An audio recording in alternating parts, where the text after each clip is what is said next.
Welcome to Two Therapists Talking. The hope for this podcast is to talk about important issues related to couples and individuals who are struggling in their lives with many different issues. I'm David Thompson, a marriage and family therapist. And I'm Sherie Christensen, marriage and family therapist. Please join us as we explore these issues together, and we hope you will learn and be enlightened along the way. Come find us at twotherapisttalking.com. If you like what you're hearing, please get on and rate us and subscribe to the podcast. Hi, and welcome back to Two Therapists Talking. I'm David. And I'm Sherie. We are talking today about something that we see a lot and we have touched briefly on before, but we see it enough, and honestly, I hear enough about it recently even, that we would like to do a little more in-depth information. Right. Yes. Back in our episodes on addiction and comorbidity that happens with addiction, we talked a little bit about ADHD and how that can show up in addiction regularly. Yeah. And it's actually a really big comorbidity. You see it quite a bit. And there's a lot of reasons for that. So we wanted to go into some of those reasons. We wanted to talk a little bit about how that changes the landscape of addiction recovery, what's going to look different, and understand how that is going to change things. Yeah, and we kind of want to present this in a way also that if maybe you haven't considered whether or not ADHD is a challenge for you or a spouse, the way we talk about this hopefully gives you a better idea of maybe there is something to think about there. And definitely in as much as you're in a recovery process or trying to get sobriety, ADHD being a part of this is going to make it very different. And so for yourself or a partner or loved one, we want to make this informative but also practical. And we're looking at, I'm imagining, couple episodes, yes. episodes on this. But yeah, we like to deep dive. So yeah, I think it's really important to consider. It's something that really we should always be considering if there's addiction involved, because the comorbidity can be so high and it is such a big deal. So if you're trying to treat an addiction and you're not taking into account ADHD, if it is present, then the treatment is going to be a lot less effective. It can even be counterproductive in some ways. The different things that you're doing, you have to really be aware of that addiction connection with the ADHD and how ADHD is affecting that process of recovery. So there's a lot of reasons for that. Like if we're going to go really general, someone with ADHD is going to typically need a lot more structure, a lot more support, a lot more also flexibility, which sounds the opposite of structure and support. But there's really specific ways you have to do life a little bit differently if you have ADHD. It's there's a lot of different things that come into play with that. Yeah, and the idea, again, is just we want to be more effective. You can try to do, let's say, a normal recovery process either way. We just want it to be as effective as possible. And if there is an ADD or ADHD, we kind of use both of those, right? If there is a diagnosis or you suspect a diagnosis or even just it's challenging for you, we can make a recovery process more effective by doing certain things. And they don't have to be big things, but little shifts can make it a better thing, a better process, better outcome. And that's what we want for you. Right. So when we're looking at ADHD, what it is in general is, we've, I think, mentioned this before, it's not an inability to focus. It's an inability to regulate your focus. So where and how you're regulating it. So attention deficit is not actually accurate. It's the inability to regulate when and how you focus as effectively as someone who doesn't have ADHD. So what that means is you're going to focus because you have, I'm going to back up just a little bit and just say when David's talking about ADHD and ADD, and we're going to use those kind of interchangeably, it's because the DSM has changed things now. So the whole thing is ADHD now. And then you can have a subtype of ADD where you have more of a distractibility type of ADHD than a hyperactive type. Right. So, and again, if you're looking at research, if you're looking at all of the different aspects of ADHD, a lot of times you see women being diagnosed a lot more with the ADD type because of the they're more taught socially to not be hyperactive, so they mask that more, or they tend to show up with kind of that distractibility type. But men and women can have either, and so we're going to use those a little bit interchangeably today. Yeah. But as we look at what ADHD is in general, it is that inability to regulate focus, whether that's within a hyper realm or within a distracted sort of realm. And what you're missing is dopamine. So right there, that should ring a few bells for you when we look at addiction and the connection with addiction, right? Because that's what you're getting when you participate in addictive behaviors is more dopamine. And so that makes sense then, if you think about that, why people with ADHD are much more likely to have addictive tendencies, because they're running at a deficit of dopamine. Yep. Which makes them far more vulnerable. Yes.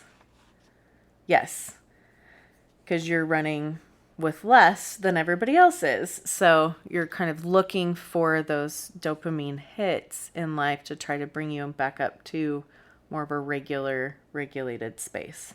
Which you can see now why knowing this and accounting for this and planning and preparing differently in a recovery process will just be a lot more effective. Yep. Because you can't assume that the things that bring someone, dopamine or even serotonin, just feeling good, is going to be the same for someone struggling with ADD or ADHD. Yep. And so it's good to know, and it's good to think about. Right. So you're going to see with ADHD, you're going to see that dopamine seeking behaviors, right? Whether that's with addiction or whether that's with more high risk type of activities,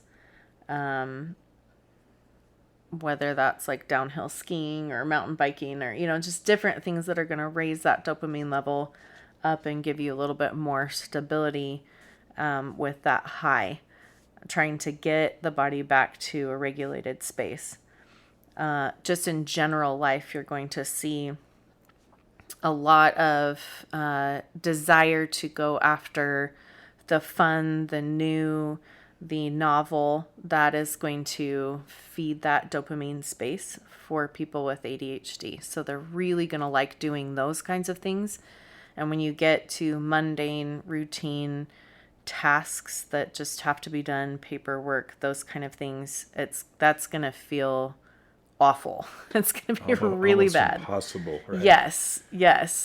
There's just no dopamine in that space, and they're already running at a deficit. So it's like, very hard to do. Really hard to do. So thinking through the different types of things that you have to establish with addiction recovery, you're kind of probably getting a picture that you have to do things a little bit differently. Yeah. So you also show up with impulsivity a lot more. There's a lot more struggle with executive dysfunction, and so you're going to be more impulsive if you have ADHD. Right. That means your risk of relapse is going to be a lot higher. Yeah. So you just have to be aware that that's going to be a thing. Whereas someone might be able to feel the trigger or the temptation and use tools and get themselves some time, the impulsivity makes it a lot harder once triggered not to act out.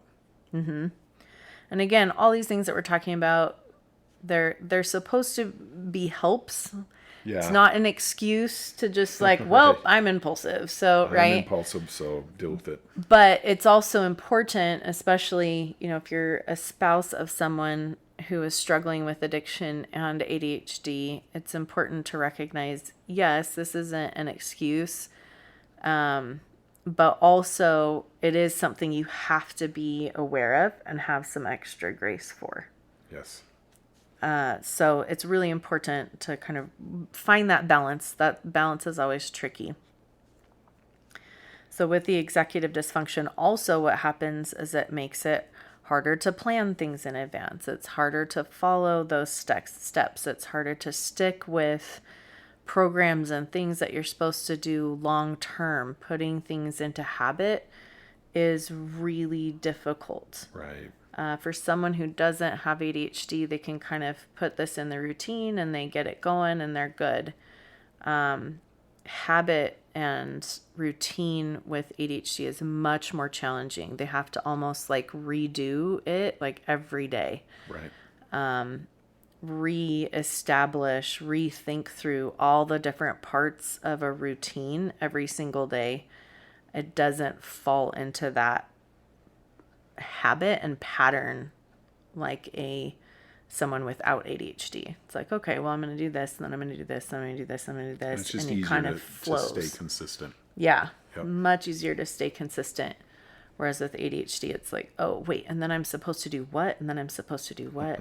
It's just a lot trickier to follow through with those programs and habits and routines. And when you think about it, one thing that we talk a lot about is pushing through or doing hard things or do it anyway, or this kind of terminology. But ADHD also, there's just a lower frustration tolerance, right? Which means it's harder to be uncomfortable. It's harder to endure discomfort. So if you have a routine that you're trying to establish, but it's challenging, for example, getting up earlier Yeah. or going to bed earlier, it's just harder because of your frustration tolerance. It's uncomfortable already for everybody, Right. but with ADHD, it just feels more than just Yes. uncomfortable. It's even harder. Yeah. And important to use that when and we'll talk about this later, establishing routines. We just need to be even more sensitive to what are the steps that will get you there versus maybe trying to go straight there, because it would Right. just be You have to work up to more it. challenging. Yep. Right. Absolutely. And again, this isn't like, well, just suck it up. Like, so you're more frustrated than the next person. Right. Right. The There's comparison, right? I could do it or they can do it. yes, And that's there's gonna be, literally a chemical difference going on that is working. Your dopamine is that motivation. yeah. It's that like push through thing. It's the chemical that helps us to do that. And so when you don't have that, it really is quite challenging to kind of quote unquote make yourself Yeah. get through that discomfort. So kind of along with that low frustration tolerance, there's also more emotional dysregulation. Right? You have that lower dopamine, so you have lower motivation. That's also part of depression, right? There's serotonin, there's dopamine that both go into that space. So you have more dysregulation because of that impulsivity, because of the executive function, because of that lower dopamine level. There's lower frustration tolerance and more emotional dysregulation. So there's more of a focus on all or nothing thinking. Yeah. Things like that. So you have kind of like everything's amazing or everything's really hard, Right. right? There's not a lot of like in between as much. So things that is going to affect are, again, it's going to affect impulsivity. Yep. It is going to affect the likelihood, the risk of relapse. It's also going to intensify cravings triggers. It's going to make them way bigger. It's going to increase the likelihood of shame cycles and the intensity of those shame cycles. Right. So it really kind of affects everything. Everything. Yep. The things that are already hard for someone trying to work through a recovery process and establish sobriety are just all going to be dialed up. Right. Is one way to think of it, which hopefully on the other side of this, well, hopefully for both, really, more compassion, more love, more tolerance, more working with. Yes. This More is what's going to be awareness. necessary. Otherwise, it'll just be burnout and quit and give up because it's so hard and you're not getting the support you need. Right. Right. Another piece of emotional dysregulation is called rejection sensitivity dysphoria, RSD, and so you see that a lot with ADHD. Yeah. So if you kind of break down what that is, rejection sensitivity, and then dysphoria is experiencing it outside of the realm of normal, basically. So it means that they tend to get a lot more sensitive to rejection. And that can be with other people, right? And like, oh, I just kind of walking around feeling like people are not as open to them, or if someone rejects them on a date or something like that, they're going to feel it more strongly. But that also then applies to the things that they're trying to do in recovery, right? How am I doing in recovery? And, oh, I didn't do a good job. And so it feels that rejection, that inability to do the thing that they're hoping to do is going to feel a lot stronger. That also contributes to those shame cycles, to partners that are not happy with what's going on. They're going to feel that more intensely. And we're already, we talk about chronic shame and low self-esteem. People who are stuck in addictive cycles likely already have, chronic shame and low self-esteem. That's where addiction comes in and says, I can help. Or Right. as we know, and we've talked, a lot about addiction being an attempt to solve a problem. With ADD, ADHD, now you just have to consider that with chemicals being different, no wonder addiction is so compelling and interesting. Not only does it help you feel and cope for someone without ADHD, for someone with, it becomes far more attractive. And knowing that and having that compassion and taking a different approach will make the difference. If anything will help, this is the way you've got to do it. And Right. so knowing about it and knowing if your partner struggles with this, we just want to do it a little bit differently if we can. Yep. One of the other things that we also see with ADHD a lot is various levels of, it's called PDA, which is pathological demand avoidance, which, again, if you break that down, basically means that demands that are placed, or requests even, which is far more likely, right? Requests that are made, there's a resistance to that, that just comes as a natural part of the ADHD, from some of the executive dysfunction, from the dopamine being lower. Like these are like tasks and someone is requiring this thing. So it's not something that's novel, new, like exciting, fun. It's like a drudgery kind of a thing. That's that nagging, or just, I really need you to do this. There can be various levels of resistance to that, which can then make addiction recovery really, really challenging. Yeah. Right? And it's not that people are trying to be that way. They're trying to be disruptive, or trying to be like standoffish, or, I just, it's just a part of the ADHD that can be present. So really it's everything magnified. yes, everything is Because, magnified. your normal person is going to have Some level of resistance. Yes. PDA, Like, right? I don't totally want to do all these things all the time. Criticism or judgment is not easy to respond to for most of us anyway. But again, very important to be aware of just how much harder for ADHD. Yes. Yeah. A little more grace, a little more compassion, a little more awareness of like maybe if we shift things and do things a little bit differently Right. as we're approaching addiction recovery could make a lot of difference in how we move forward and how effective the addiction recovery treatment and process becomes.